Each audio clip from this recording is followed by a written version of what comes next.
existe algum problema em rezar diretamente sobre pessoas com possessões e infestações diabólicas sem a presença de um sacerdote? Pronto. Então, o que é que eu diria nesta pergunta? O que é que eu aconselho? Esta pergunta, quem faz esta pergunta, no fundo, normalmente é porque às vezes estamos muito bem, por exemplo, lá no grupo de oração, ou na missa, ou a rezar o terço, e surge algum caso de alguma pessoa que tem assim uma manifestação de problemas espirituais. Acontece. Sobretudo quando a oração é mais forte, na adoração, na invocação do Espírito Santo, no terço, na missa, como eu dizia. Pode acontecer, pode. E agora, o que fazer nesses casos? Não é? Conselhos práticos. Podemos rezar não há, sem o padre? Eu diria que se não há padre, uma coisa é estar o padre e nós querermos rezar sem o padre. Senhor padre, vá-se embora. Não, isso é muito estranho. Isso é muito estranho, não é? Outra coisa é, estamos no grupo de oração ou a rezar o terço e não há padre. É diferente, não é? Para a gente se entender. E depois, também, o como fazer, além da questão do rezar sem padre ou com padre, como fazê-lo da melhor maneira. Porque às vezes estamos, por exemplo, aqui, estamos muita gente. Imaginem que durante a missa ou da adoração havia alguém que se sentia mal. Como é que eu costumo lidar com esses? Não há assim muitas indicações, não é que a Igreja deu muitas regras, deu algumas, que eu já vos vou dizer, mas depois há muitas coisas que ficam ligadas um bocado ao bom senso.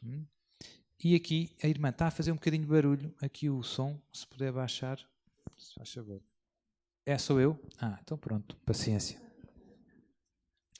Então vou deixar o anjo da guarda tratar disso.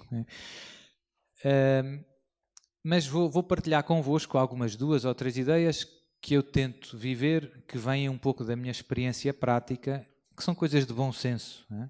E também vou-vos dizer quais é que são as regras. As regras, começo por aí, para rezar o exorcismo maior, é assim que se chama tecnicamente, é preciso a autorização expressa do bispo, do ordinário do lugar, do bispo diocesano. Ou seja, nem sequer um padre que não foi autorizado por o bispo pode rezar o exorcismo maior. Só um padre explicitamente autorizado pelo bispo. Não é preciso ser por escrito, pode ser verbalmente, mas tem que ser explicitamente. E esta autorização o bispo normalmente ou dá genericamente, como acontece no meu caso, eu tenho a autorização genérica, eu posso rezar no território da Diocese de Lamego por todos os casos que precisarem de exorcismos, sem pedir caso a caso autorização ao bispo. Uma pessoa que aparece com problemas, eu já posso rezar. Às vezes o bispo dá uma autorização para um caso particular. Surge uma pessoa lá, o parco, e o bispo diz, olha, o senhor padre pode rezar por essa pessoa o exorcismo maior. Portanto, o bispo pode dar a autorização genérica ou ad casum, caso a caso, digamos assim. Depois há os chamados exorcismos menores, que temos, por exemplo, no ritual do batismo de uma criança, há uma pequenina oração de exorcismo antes do rito do batismo. É o que sobra do tempo do catecumenado. Nos primeiros séculos, os cristãos preparavam-se longamente para o batismo. A maior parte dos batizados, ou muitos, eram adultos e vinham de práticas pagãs. E então havia uma preparação longa, não é como hoje. Era o tempo de catecumenado. E o tempo do catecumenado estava cheio de orações de renúncia e de exorcismos pequenos. Porquê? Porque as pessoas, como vinham de práticas pagãs, aquilo que eu dizia há bocado, idolatria, superstição, adivinhação, era preciso toda uma purificação, uma renúncia a esses maus hábitos, a essas formas de adivinhação, de magia, etc., de idolatria. E isso demorava tempo, não é? Agora, a seguir ao Vaticano II, a Igreja restaurou o catecumenado. Agora, infelizmente, no mundo em que vivemos, já acontece cada vez mais frequentemente que pessoas adultas pedem o batismo. E então a Igreja, no fundo, recuperou aquilo que fazia o método que tinha nos primeiros 3 séculos, nos primeiros séculos da vida da Igreja. Então, temos também o catecumenado, e nesse catecumenado para os adultos também existem os tais exorcismos menores, e os escrutínios e etc. O óleo dos catecúmenos hoje já não se usa com essa finalidade, mas nos primeiros séculos o óleo dos catecúmenos era destinado a estes exorcismos, no tempo do catecumenado.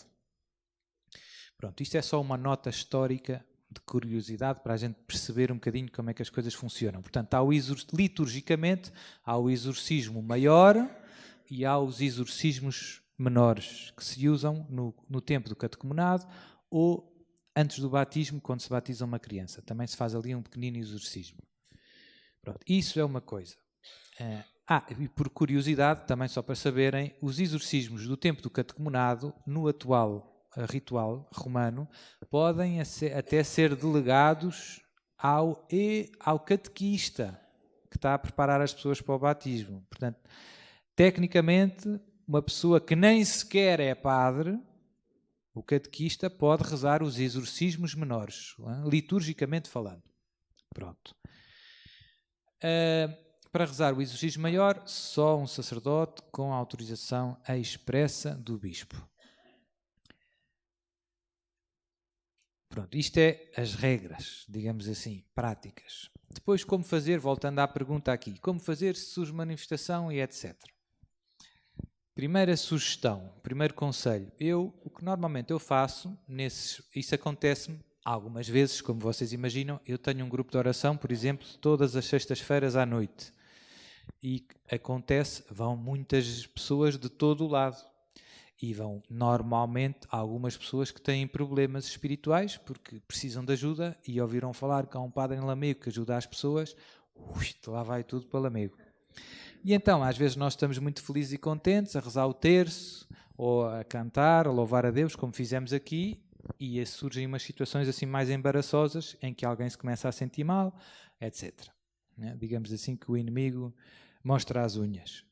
Nesses casos, o que eu faço, eu já tenho alguns colaboradores ali no grupo de oração. O que eu faço nesses casos é, nós continuamos a rezar, portanto eu não paro a oração, não perturbo nada, e algumas pessoas do grupo de oração, digamos que estão lá há mais anos, vão ter com a pessoa que está a sentir mal e levam-na para uma zona mais recolhida, para uma salinha que eu tenho lá atrás. Eu até tenho 2 salinhas, que às vezes não chegam, porque às vezes são mais do que 2 pessoas. Mas eles levam-nas e estão lá um bocadinho com elas, dão-nos um copo de água, ouvem-nas um bocado. Estes leigos são leigos que já me ajudaram muitas vezes nos exorcismos e digamos que já têm um certo olho clínico. Portanto, eles já viram muita coisa, já sabem distinguir quando é o demónio, quando a pessoa está um bocado exaltada, ou foi uma quebra de tensão, ou etc. Muitas vezes, no meu caso, é o demónio, porque já são as pessoas que têm problemas que vêm, normalmente. Mas também às vezes aparece de tudo. Às vezes há pessoas que têm algumas perturbações psicológicas, acontece, e às vezes são pessoas que se emocionam, ou que com a oração e com os problemas, às vezes estamos a rezar sobre temas que mexem muito com elas, que também aquilo comove-as muito. Pronto, portanto pode acontecer isso tudo. Então eles, lá na tal salinha, tentam que a pessoa acalme. Nos casos em que aquilo é mais violento e que a pessoa não volta, digamos assim, que está em transe e que os demónios falam, acontece às vezes, os demónios querem conversa e começam a mandar vir, as pessoas até nem se lembram de nada depois. Então eles aí rezam o terço, o Pai Nosso, a Ave Maria e também a oração de libertação que eu preparei há uns anos. O que é uma oração de libertação? Eu estou a demorar um bocadinho de tempo, mas isto vai responder a outras perguntas. A oração de libertação não é um exorcismo. Tecnicamente, hoje a palavra exorcismo tem um significado muito preciso. Se nós pegarmos no Catecismo da Igreja Católica, o que é que o Catecismo diz? O Catecismo é uma celebração litúrgica em que o sacerdote, em nome de Cristo e da Igreja, expulsa o demónio. Fundamentalmente é isto, não é? E depois, como eu expliquei, há o exorcismo maior e há o exorcismo menor. Portanto, A definição de exorcismo é já uma coisa muito precisa. É uma celebração litúrgica em que, em nome de Cristo e da Igreja, se pede a Deus que saia ao demónio que atormenta alguém, digamos assim. A oração de libertação é algo parecido, é uma oração, não é uma celebração litúrgica, portanto, em que alguém, em nome de Jesus, digamos, em virtude do seu batismo, mas não em nome da Igreja, não é que a Igreja me delegou essa missão, pede a Deus que alguém seja liberto do influxo diabólico. Portanto, no fundo pedimos a mesma coisa, mas uma coisa é uma celebração litúrgica em que se age em nome de Cristo e da Igreja, outra coisa é uma oração em que se vai um pouco por conta própria. Mas o nosso conta própria é o batismo, é uma coisa séria também e forte, né? Nos primeiros séculos, no Novo Testamento, a palavra exorcizar ainda não tinha este significado tão específico como tem agora para nós católicos, depois de 2000 anos. No Novo Testamento, exorcizar era sinónimo de expulsar o demónio.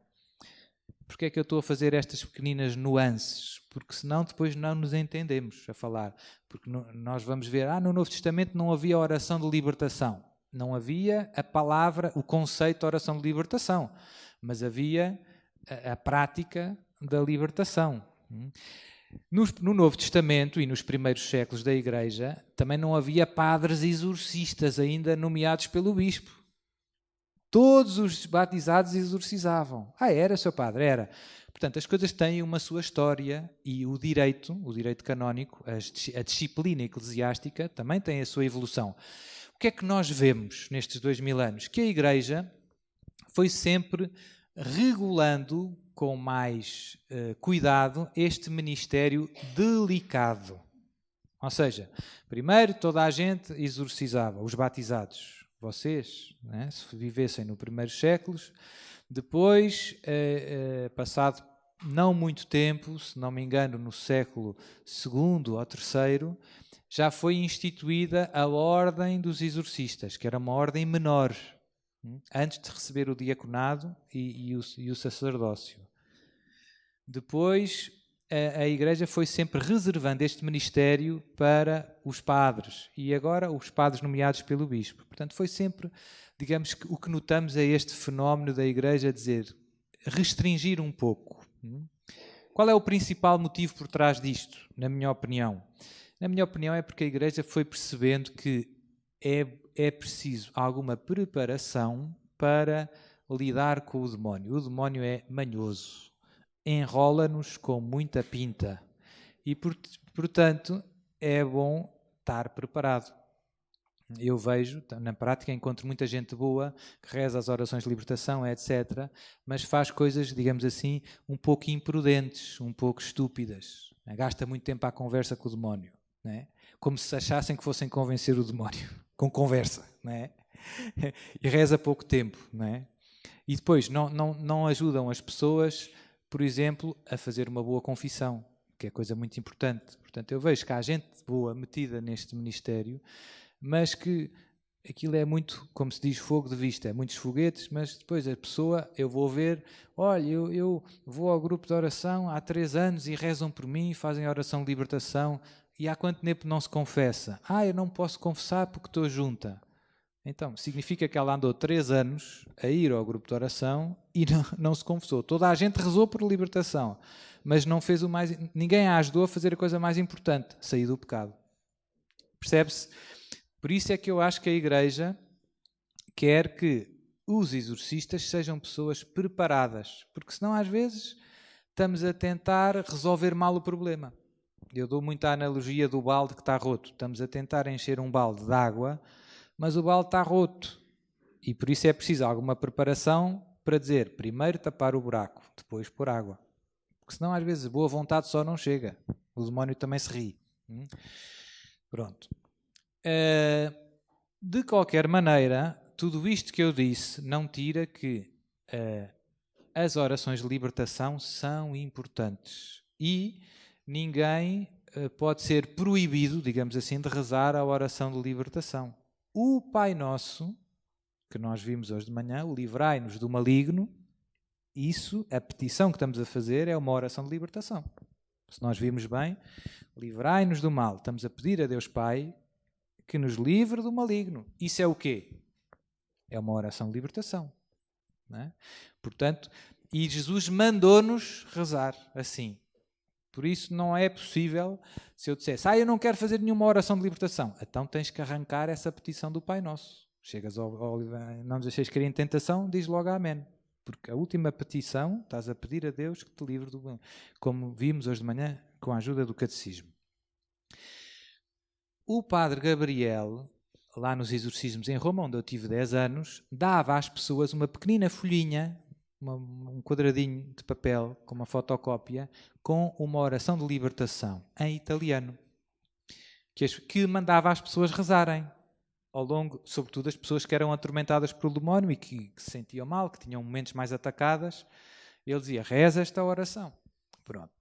Eu, quando vim para Portugal, peguei nessa oração, traduzi para português e adaptei um pouco e, digamos assim, fiz alguns retoques, pus o Pai Nosso primeiro, comecei com o Pai Nosso e depois, na última petição, livrai-nos de todo o mal, eu prolongo, desenvolvo essa última petição. E isto, porque é que eu fiz isto desta maneira? Porque primeiro penso que é mais eficaz e depois porque é mais catequético. As pessoas percebem que, no fundo, na sua essência, uma oração de libertação não é mais que desenvolver a última petição do Pai Nosso. As pessoas percebem isso. Não é um exorcismo, é desenvolver a última petição do Pai Nosso. Mas estamos a pedir a Deus a mesma coisa. Exatamente, mas não é uma celebração litúrgica em que o nome de Cristo é e da Igreja. É outra. É parecido.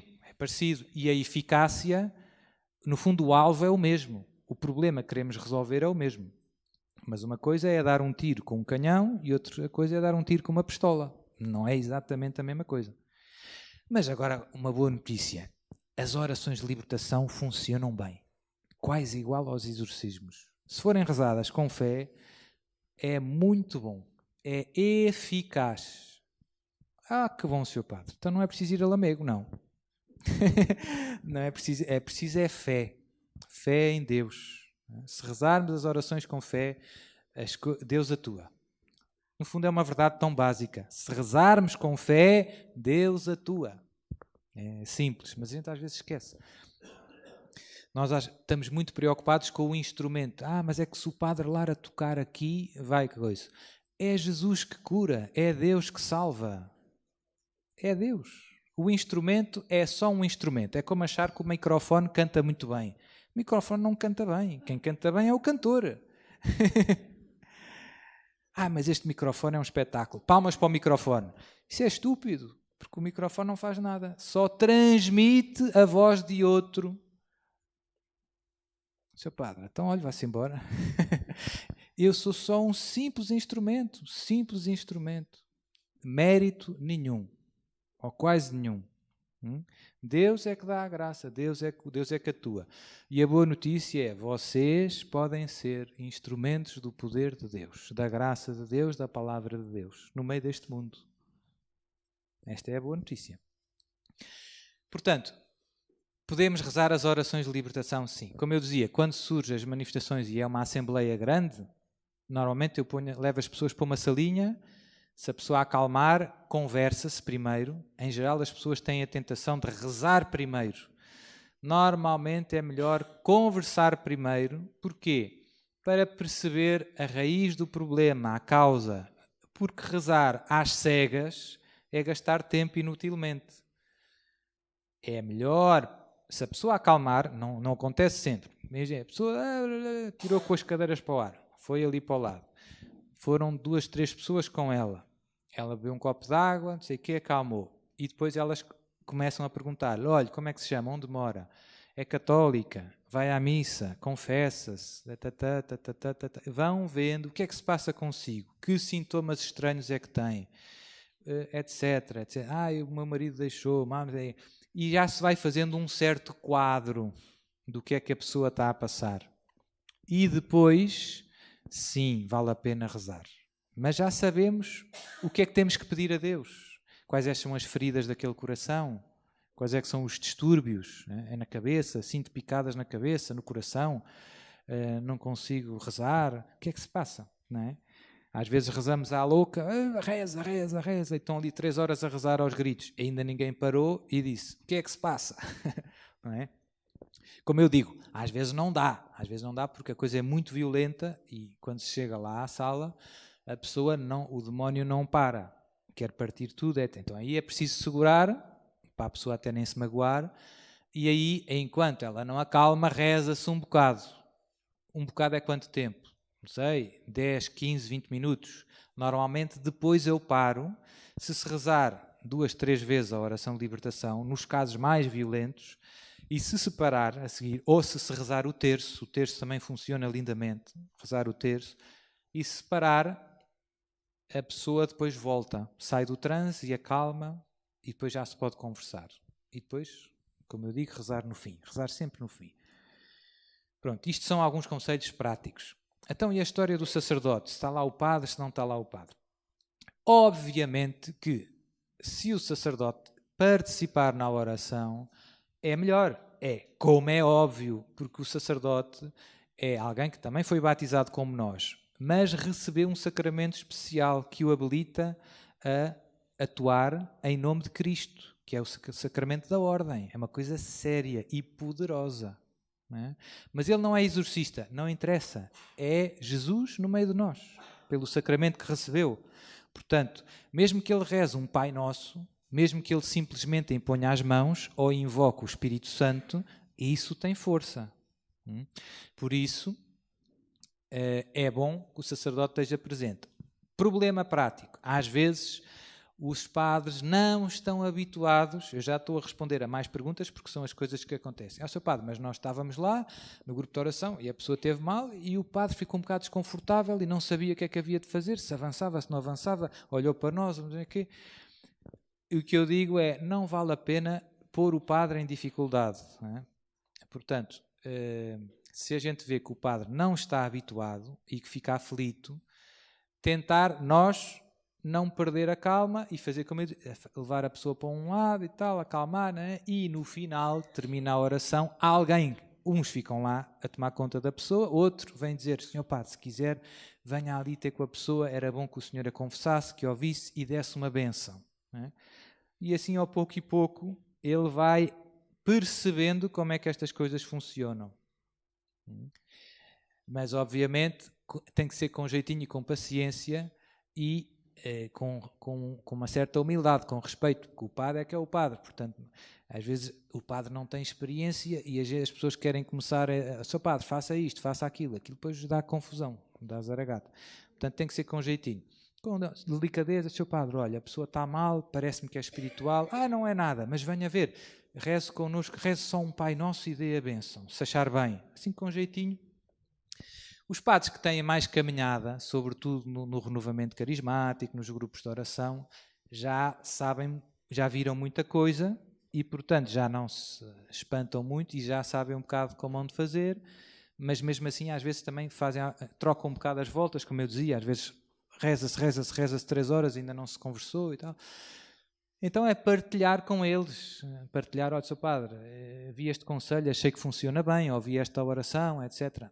Orações que funcionam também muito bem, a invocação do sangue de Jesus, a ladainha do sangue de Jesus, são tudo orações muito fortes do ponto de vista espiritual, que o demónio não gosta. No caso em que as pessoas andaram envolvidas com práticas ocultas ou esotéricas, que hoje em dia infelizmente é fácil, eu já falei um bocadinho de manhã, né? Reikis, não sei o que mais, mapa astral, centro espírita, tatati, tatatá. É muito importante essas pessoas renunciarem a essas práticas e renovarem as promessas do batismo. É como se fizessem um divórcio com o demónio, porque essas práticas, como eu expliquei hoje de manhã, rápido, implicam um certo pacto, uma certa aliança com o demónio. Então, primeira coisa é cortar essa ligação. E a segunda coisa é renovar a nossa ligação com o Deus vivo, a nossa aliança pelo batismo. Certo? Portanto, às vezes não se faz isto e é pena. E isso é importante. E isso também se pode fazer nos grupos de oração, de vez em quando. Vamos renovar as promessas de batismo. Renuncias a Satanás? Sim, renuncio. Mas, nestes casos das pessoas que tiveram em práticas ocultas, às vezes há coisas muito pesadas, satânicas. Outras coisas são estas mais magia branca, estes exemplos que eu dei. É bom renunciar explicitamente. Eu renuncio a ter andado no Reiki e no Yoga e nas cartas do Tarot e creio em Deus Pai e creio em Deus Filho e creio em Deus Espírito Santo e esta é a fé da Igreja. Portanto, é bom para nos posicionarmos espiritualmente. Percebe-se? Eu estou a dizer, eu não quero nada contigo e eu quero tudo com Deus. Pronto.